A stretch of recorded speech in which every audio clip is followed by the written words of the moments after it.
어린이 박물관? 왠지 계실 것 같은데? 전문가님이신 것 같은데? 전문가님? 안녕하세요. 안녕하세요. 반갑습니다. 반갑습니다. 반갑습니다. 자기소개 좀 부탁드릴게요. 네, 저는 동화와 청소년 소설을 쓰고 있는 이송현이라고 합니다. 야, 우리 이성현 작가님. 반갑습니다.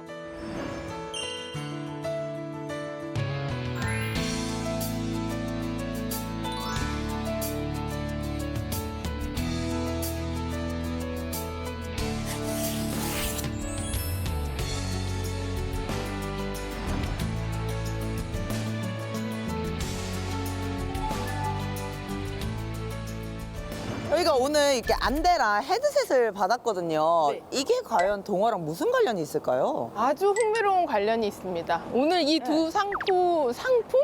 물건을 가지고 한번 재미난 동화 이야기 나눠보도록 하죠. 가시죠. 좋아요, 좋아요. 가시죠. 네. 네. 여기요?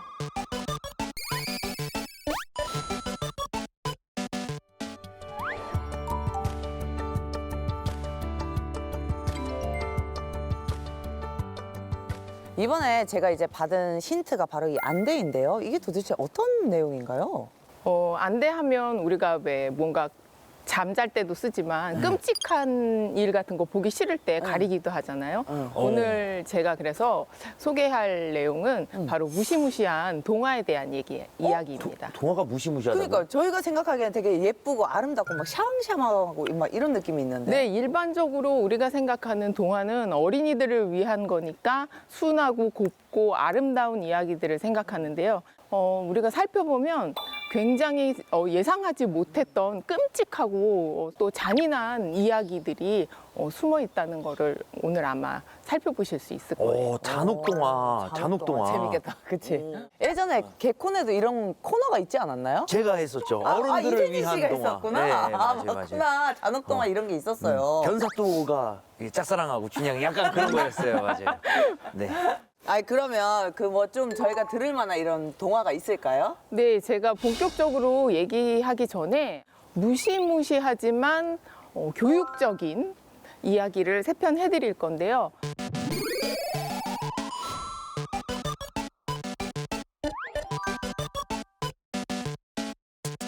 옛날에 이제 프리드리히라는 남자아이가 있었어요. 근데 그 아이는 채찍을 가지고 온갖 데를 휘두르면서 다닌 거예요. 찍이요. 네. 그래서 어느 날 골목을 지나다가 개가 물 마시고 있는 거를 보고 그 개한테도 간 크게 채찍을 휘두른 거예요. 어머, 왜 뭐지? 그러는 거야? 그 개는 당연히 화가 났으니까 프리드리히 다리를 물어뜯어서 그 책을 보면 피칠갑이 된 아이의 다리 모습을 볼 수 있어요. 예, 이 이야기는 이걸로 끝입니다. 그게 끝이라고요? 아니, 네네, 이걸로 끝이고 너무 허무한데?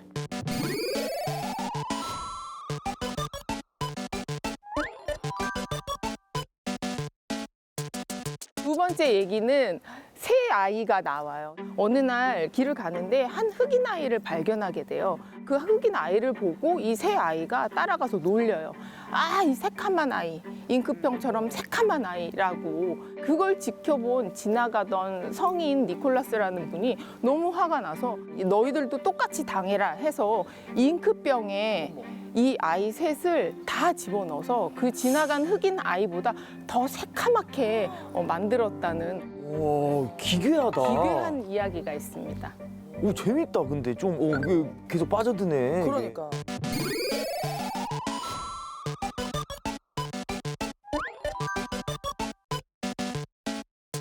손가락 빠는 아이에 대한 이야기인데 너무 빠니까 엄마가 이제 겁을 줘요. 너 이렇게 계속 빨다가는 나중에 재단사가 나타나서 네가 빠는 엄지손가락을 종이 자르듯이 싹둑 잘라버릴 거다라고 그렇게 말씀을 하시는데 이 아이가 또 귀뚱으로 듣죠. 그래서 엄마가 나가자마자 주위를 이렇게 눈치를 쓱 살피더니 몰래 손을 놓고 빠는데 재단사가 나타나서 아이의 양손가락 두 개를 싹둑 잘라버려서 그래서 그 그림에 보면 아이가 서 있고 죄송합니다.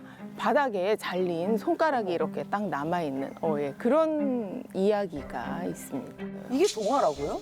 네, 동화입니다. 더벅머리 패터라는 그런 동화인데요. 지금 우리나라에는 더벅머리 아이로 번역이 돼서 나와 있어요. 와, 진짜 너무 끔찍한데 이게 동화라고 하죠. 팔렸나요, 그게? 저는 이분이 사실은 개인적으로는 너무 부러워요. 왜냐하면 이 책이 150년 동안 베스트셀러 자리에 유지를 했거든요. 와. 한 가지 놀라운 게 이 작품을 이 하이니 호프만 박사가 크리스마스 때 자기 아들의 크리스마스 선물로 이야. 예, 쓰고 만든 책입니다. 아니 근데 동화는 원래 애들이 많이 보잖아요. 네, 그렇죠. 애들이 보기에 이게 좀 교육적으로 별 안 좋지 않을까요? 다소 지금 들려드린 얘기가 충격적이에요. 그렇죠? 네. 우리는 왜냐하면 아동문학, 동화라 그러면 어린이들한테 교육적인 어떤 메시지를 전달하기 위해서 쓴 장르이기 때문에. 근데 생각해 보면 이 동화가 사실은 처음부터 어린이들의 뭐 정서 함양이라든지 예의 범절이라든지 그런 교육적인 목적을 가지고 창작되지는 않았어요.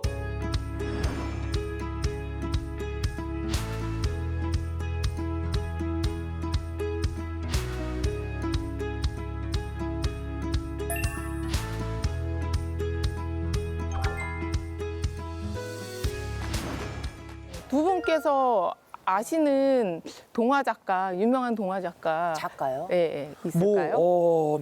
안데르센 동화. 음. 네. 저는 뭐 작가는 잘 모르겠고 뭐 동화는 뭐 백설공주, 뭐 일곱 난장이, 네. 뭐 신데렐라. 우리의 것을 그런- 저기 별주부전. 별주부전, 그렇죠. 네네네. 흥부전, 흥부전. 이런 거. 제가 얘기를 딱 들어보니까 네. 좋아하는 취향이 공주, 프린세스 맞아요. 나오는 거죠. 어. 별주부, 열일하시는 분. 별주부. 이미지가 별주부 같다라는 건가요? 네. 주부긴 하죠. 제가 집안일을 하니까. 가장 유명한 작가 중에 하나로 우리가 대중적으로 읽었던 그림 형제. 그림 형제. 형제요? 영화도 있잖아요. 그림 형제. 네? 그림 동화요? 네, 그림 동화. 그림 동화. 그림 형제. 그림 그림 형제가 동화. 작가 아니에요? 맞습니다. 아, 딩동댕. 진짜요? 그림 형제 아무도 영화도 봐. 있어요. 아, 네. 우리가 네. 그림 동화라 그러면 간혹가다 저는 그림책은 안 봐요. 뭐 이러시는 분들이 있는데 그림 동화를 쓴 그림 형제는 두 형제거든요. 그러면 그 그림 형제 작품은 뭐가 있나요? 저희가 아는 게 있을까요? 되게 쉽게 맞출 수 있어요. 거울아 거울아 백설공주. 띵동댕. 오. 그리고 여보 집에 식량이 떨어졌어요. 우리 두 아이를 숲에다 버립시다. 헨젤과 그레텔? 천재인데요? 정말 좋아요. 그리고 또 뭐가 있을까요? 신데렐라. 신데렐라. 맞습니다. 이 구까지 하셨는데. 이 구까지 하셨는데. 이야, 유명한 거 다 쓰셨구나, 거의. 야, 대박이다. 아니, 그럼 이거를 직접 다 쓰신 거예요? 그림 형제가? 엄격하게 말하면 그림 형제가 이 동화들을 쓰지는 않았어요. 쓰지는 않고 이분들이 그 당시에 그 독일에서 떠돌던 수많은 민담들을 모았거든요. 모아서 만든 책이 어린이와 가정을 위한 민담이라는 책이 있습니다. 약간 그 전래 동화처럼 그런 느낌이네요. 그렇죠. 오늘 이 민담을 이렇게 모아가지고 네, 이렇게 맞습니다. 하는 거니까. 그 민담이라는 얘기가 독일에서는 메르헨이라고 동화예요. 그러니까 우리로 치면 뭐 전해져 내려오는 옛 이야기쯤으로 생각하시면 좋을 것 같아요. 아니 그러면은 이제 뭐 신데렐라, 뭐 백설공주, 뭐 이런 것도 이제 그림 형제가 쓴 그대로 이게 올라간 거예요. 편찬했을 때 당시에. 그랬으면 좋겠지만 방금 전에 말씀드린 어린이와 가정을 위한 민담이 총 7번에 거쳐서 리뉴얼이 돼요. 7번이나요? 네. 많이 고쳤네요. 왜요? 잔혹해서? 네, 맞습니다. 선정적이기도 하고 굉장히 잔인하기도 하고 상상치 못한 이야기들이 요소요소에 많이 숨어 있어요. 살짝 간만 볼 수 그러니까. 있나요? 좀 살짝만 얘기해 주시면 안 돼요? 조금이라도. 궁금해서 그래. 너무 궁금해. 네, 간을 아주 제가 세게 네. 볼 수 있도록 해드릴게요. 가장 잘 많이 아는 이야기가 백설공주잖아요. 유명하죠. 이 백설공주 하면 뭐 거울아 거울아 해서 결국은 왕자 뭐 가정 고생 끝에 독사가를 먹었지만 왕자의 입맞춤으로 눈을 번쩍 뜨고 그 왕자와 결혼해서 행복하게 살았다. 그쵸. 딱 끝이잖아요. 네. 근데 우리가 모르는 그 결말이 있어요. 혹시 백설공주가 나중에 그 끝에 왕자하고 결혼하고 난 이후의 결말을 아시나요? 그거 행복하게 살았답니다로밖에 모르고 그러니까 있는데. 원래 끝나는 건? 근데 이 민담에 이제 찾아보시면 결혼식을 할 때 초대를 받아요. 왕비가. 왕비는 이제 백설공주 죽었으니까 자기가 예쁘다고 생각했는데 거울아 거울아 이 세상에서 누가 제일 예쁘니 했더니 너한테 결혼 초대장을 보낸 그 왕자의 신부가 세상에서 제일 아름다워 하니까 궁금할 거 아니에요. 또 이게 무슨 갔더니 왕비를 기다리고 있는 게 그 예식장에서 문을 탁 열고 들어갔더니 불에 시뻘겋게 달군 구두가 기다리고 있는 거예요. 그래서 그 구두를 신고 죽을 때까지 춤을 췄다는 그런 결말이 왕비가요? 네, 숨어 있습니다. 와 엔딩이 와 너무 네, 권선징악. 또 하나 숨은 거는 사실은 그 민담에 보면 왕자가 입맞춤을 하지 않아요. 그럼요? 백설공주가 독사과를 먹고 이제 시체가 되어 있을 때 이 왕자가 난쟁이한테 저 시체를 나에게 줘. 저 백설공주를 나에게 줘. 나는 저걸 보지 않으면 밥을 먹을 수가 없어라는 와. 문장이 하나가 있거든요. 나 진짜 닭살 돋았어. 그래서 그 난쟁이한테 백설공주를 받고 하인들이 그 관을 들고 다니는데 그래서 화가 난 하인이 너무 열받아서 그 관을 발로 찼다가 목에 걸린 독사과가 튀어나와서 백설공주가 살아난 거. 눈을 떴다는 그런 설도 있습니다. 아뭐 또 다른 뭐 내용 또 있어요 뭐? 아, 또 있어야 될까 싶을 정도로 사실은 백설공주도 그렇고 헨젤과 그레텔도 아까 말한 그 엄마가 원래는 계모가 아니라 다 친모로 나와 있다가 리뉴얼 하면서 그게 계모로 이해가 바뀌는 경우라고 되게끔. 할 수가 있죠. 근데 동화가 왜 이렇게까지 잔인하고 끔찍한 거죠? 생각해보면 이제 아이들한테 뭔가 교훈을 줘야 되잖아요. 보다 더 직접적으로 세게 아무래도 메시지를 강하게 말하면 아이들이 더 잘 말을 빨리 듣지 않을까 하는 데서 일종의 충격요법 같이 이런 이야기가 그럴 수도 나올 수도 있겠다. 있겠다 싶은 생각 들어요. 근데 이걸 들으니까 꼭 마치 동화가 아이들을 위한 게 아니라는 생각도 들어요. 그리고 사실은 이 옛 이야기들이 아이들한테 처음부터 읽히려고 만들어진 게 아니고, 그러니까 유럽 중세 때 프랑스 같은 경우는 이제 궁정에서 가신들 사이에서 이 민담 옛 이야기들이 서로 이렇게 막 향유했던 그런 것들이에요. 그러니까 어떤 궁정 예법도 있을 것이고 도덕적인 질서. 한편으로 보면 뭐 왕이 자신의 위험을 위해서 궁중 가신들에게 이런 민담 같은 거를 좀 잔혹하게 설명해 줌으로써 이런 예절을 지켜라. 이런 선은 넘지 말아라. 뭐 이런 식으로 해서 이야기들이 향유됐는데 그 이야기들이 이제 점차 교육적인 방법으로 하다 보니까 이제 시대가 흘러서는 이런 잔인한 내용이나 폭력적인 거 이런 것들은 제거를 하고 어린이들에게 뭔가 가르침을 줄 수 있는 이야기로 이렇게 발전되었다고 보시면 될 것 같습니다. 그림 형제가 활동했던 시기는 어떤 시기였나요 그때가?